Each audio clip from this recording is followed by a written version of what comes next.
Narayanganj city কর্পোরেশনের panel mayor Nazrul Islam ও senior আইনজীবী চন্দন কুমার সরকার সহ ৭ হত্যাকাণ্ডে জড়িতদের ব্যাপারে প্রমাণ থাকার দাবি করেছেন সংসদ সদস্য এ.কে.এম. শামীম ওসমান।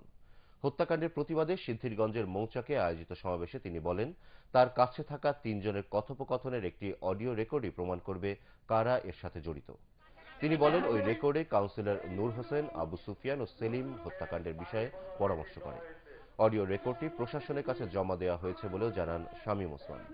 খুনি যেই হোক না কেন, প্রয়োজনে বিদেশ থেকে এনে হলেও তার বিচার করার দাবি জানান তিনি। সমাবেশে নজরুলের স্ত্রী সেলিনা ইসলাম বিউটিও উপস্থিত ছিলেন।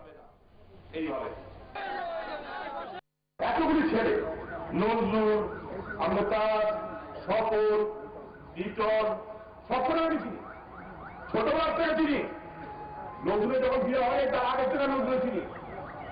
ওরা আমার বাচ্চা, আমার সামনে বড় হয়েছে একটু করে ধমক দিয়ে বড় করছে।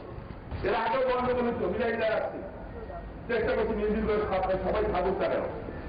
এত জঘন্য মানুষ হয়ে গেছে, এটা আমি বুঝি নাই। কারণ আমি একটা কনফার্ম যে 7টা মানুষ একসাথে যাবে না, এটা হইতে পারবে, এটা অসম্ভব ব্যাপার।